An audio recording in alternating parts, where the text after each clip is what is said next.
Hello friends, welcome to my YouTube channel. दोस्तों, आप कैसे हैं? आप अपने टीजीटी पीजीटी की तैयारी में लगे हुए होंगे। आज हम बात करने वाले हैं टीजीटी पीजीटी एग्ज़ाम डेट पर। ये सारे केंद्रों से जो आपकी सूची आनी है वो आई है या नहीं, आज इसी पर चर्चा करेंगे। परीक्षा संबंधित अधिकारी की नोटिस पर भी बात करेंगे और सबसे बड़ी बात कि दिसंबर जनवरी में ये परीक्षा होगी या नहीं, इस पर बात करेंगे। दोस्तों, आप अगर चैनल पर नए हैं तो प्लीज़ चैनल को लाइक शेयर और सब्सक्राइब ज़रूर करें। देखिए दोस्तों, आपका मोटिवेशन हमारे लिए बहुत ज़रूरी है और अच्छी और सच्ची जानकारी के लिए आप हमारे चैनल को सब्सक्राइब कर लें और बेल आइकन को भी दबा लें कि आपको सारी जो न्यूज़ है नोटिफिकेशन आपके पास आ जाए। तो चलिए, आज हम बात करेंगे आपकी जो टीजीटी पीजीटी एग्ज़ाम डेट पर।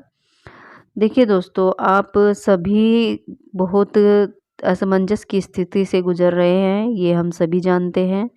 सभी यूट्यूबर्स यही कोशिश में लगे हुए हैं कि आपको भ्रमित ना किया जाए, आपको जितनी भी जानकारी दी जाए वो सही दी जाए, क्योंकि बच्चों को भ्रम में डालना कोई अच्छी बात नहीं है।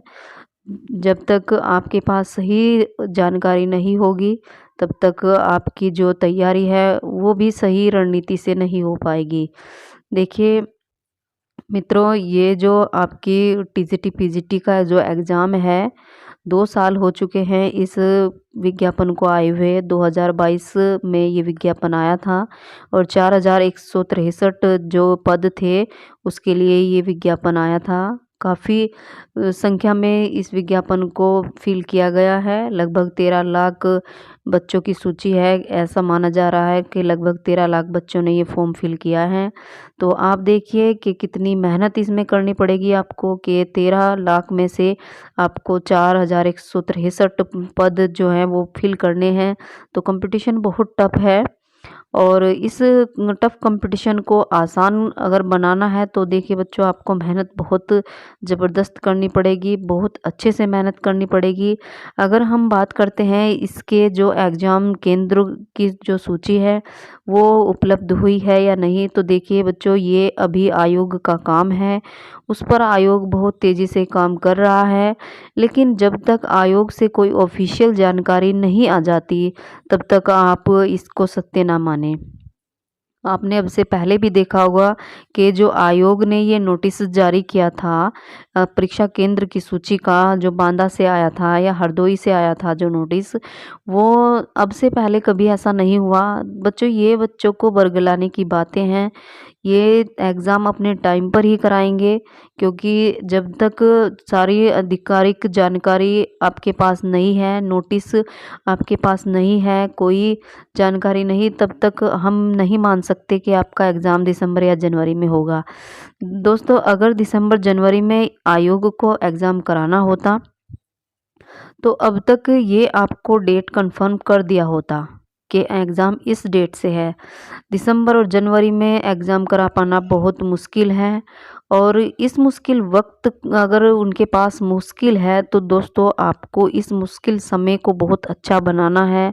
आप अच्छा इसलिए बना सकते हैं कि अगर दिसंबर जनवरी में ये परीक्षा नहीं होती किन्हीं कारणों से, तो आपके पास गोल्डन चांस है कि आपको ये समय जो मिल रहा है वो गोल्डन समय है, आपके पास गोल्डन टाइम है वो आपके पास। आपको इस समय का सदुपयोग करना है। आपको अपने इस टाइम को, जो अगर एग्ज़ाम हम मान लें कि मई में हो सकता है, अप्रैल मई में, तो आपको मई और अप्रैल और मई तक का जो टाइम है उस टाइम को बहुत अच्छे से अपनी पढ़ाई में लगाना है, बहुत अच्छे से अपनी पढ़ाई में लगाना है, क्योंकि दिसंबर है आपके पास, जनवरी, फरवरी और मार्च, अप्रैल में ये एग्ज़ाम कभी भी हो जाए तो आपको कोई प्रॉब्लम नहीं होनी चाहिए। देखिए दोस्तों, जो प्रतियोगी छात्र होते हैं उनका दर्द वही समझ सकते हैं जो इस टाइम से गुजर रहे हैं। अगर मैं ये कहूँ कि जो टीचर बन गया वो स्टूडेंट्स का दर्द नहीं समझ सकता, तो वो बहुत गलत बात है। आपको अपने दर्द को इस बार इतने अच्छे से महसूस करना है कि आपको एक सीट लेनी है। उस दर्द को बहुत नज़दीकी से समझना है और उससे उभर कर के आपको तैयारी करनी है। देखिए दोस्तों, मैं आपको बता दूं कि अगर आप इसी टेंशन में डिस्टर्ब रहेंगे कि एग्ज़ाम कब होगा, कब नहीं होगा, दिसंबर में होगा या जनवरी में होगा, हमारा ये सिलेबस कंप्लीट होगा या नहीं होगा, अगर आप अपना डेली यही टाइम ऐसे ही निकाल देंगे, तो आप मान के चलिए कि आपका एग्ज़ाम कभी भी हो, क्लियर करना बहुत मुश्किल हो जाएगा। तो आपको इस टाइम को वेस्ट नहीं करना है। अगर आपके पास दिसंबर, जनवरी, फरवरी, मार्च अगर आपके 4 महीने आपको मिलते हैं, तो 4 महीने एक प्रतियोगी परीक्षा को निकालने के बहुत अच्छा टाइम है, बहुत अच्छा मौका है आपके पास। और देखिए दोस्तों, ये जो टीजीटी पीजीटी की आपकी परीक्षा है में 70,000 प्लस की बात है और निगेटिव मार्किंग नहीं है, ये आपके लिए प्लस पॉइंट है। तो आपको सबसे पहले यही देखना है कि अगर इसमें निगेटिव मार्किंग नहीं है तो 1 to 5 क्वेश्चन आप अटेम्प्ट करके आओगे। ये सभी को पता है कि आपको 125 के 25 क्वेश्चन फिल करने हैं और ये मान के चलिए कि 100 क्वेश्चन आपके बिल्कुल राइट होने चाहिए।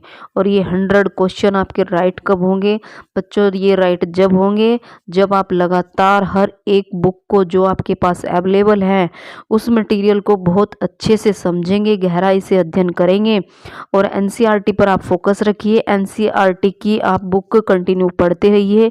देखिए, अगर आप ये समझोगे कि आप एक दिन में सारी बुक को कवर कर लें या एक दिन में आपने जो टॉपिक है वो आप रट्टा मार लोगे, तो ऐसा कुछ नहीं है बच्चों। बहुत सी चीज़ें आप एक चैप्टर को अगर 10 बार पढ़ोगे तो कई पॉइंट ऐसे निकल कर आते हैं कि अरे मुझे तो ये याद ही नहीं था, इसमें ये भी है, चाहे आपने उसे कितनी भी बार पढ़ लिया हो। तो आपको बहुत गहराई से, बहुत अच्छे से, बारीकी से पॉइंट को पढ़ना है और अपनी तैयारी को लगातार करना है।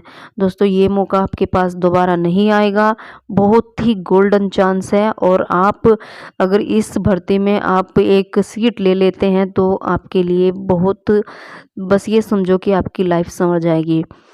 तो दोस्तों, मैं यही कहूँगी कि जो प्रतियोगी छात्र हैं वो अपने आप को मजबूत बनाएं, अपनी तैयारी को बहुत अच्छी करें, इतनी अच्छी करो कि एग्ज़ाम आपका कभी भी हो, आप उस एग्ज़ाम में आप अपनी एक सीट ले लें, एग्ज़ाम आप अच्छे से निकाल पाएँ। तो इसी के साथ मैं ये वीडियो यही समाप्त करती हूँ और आशा करती हूँ कि आप अपनी तैयारी में पूरे दिलो जान से जुट जाएं और इस टाइम को बर्बाद ना होने दें। आप जहाँ से भी पढ़ते हैं, जिस भी टीचर से पढ़ते हैं, आप किसी कोचिंग से पढ़ते हैं या आप किसी यूट्यूब की क्लास से पढ़ते हैं या आप अपनी सेल्फ स्टडी करते हैं, तो आप जहाँ से भी कर रहे हों, आप बहुत अच्छे से और गहराई से अध्ययन करें। आपकी जॉब 2025 में कंफर्म है अगर आप मेहनती हैं और अपनी जो आपकी परीक्षा है उसमें आपने पूरा दमखम लगा रखा है, तो आपको एक सीट लेने से कोई नहीं रोकेगा। तो चल एक अच्छे कॉलेज में अपनी ज्वाइनिंग करें। पर अगर आप नए हैं तो प्लीज़ चैनल को लाइक, शेयर और सब्सक्राइब ज़रूर करें। और अगर आप ये चाहते हैं कि मैं आपसे बायोलॉजी की क्लासेस कराऊं, बायोलॉजी के टॉपिक्स कराऊं, तो मेरी कुछ वीडियोस हैं वो पड़ी हुई हैं।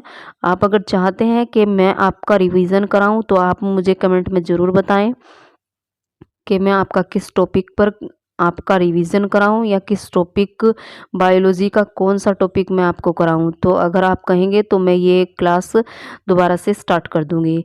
तो चलिए, मिलूंगी नेक्स्ट वीडियो में, तब तक के लिए नमस्कार।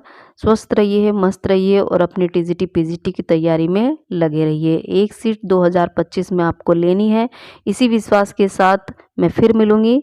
तब तक के लिए नमस्कार। Thanks for watching.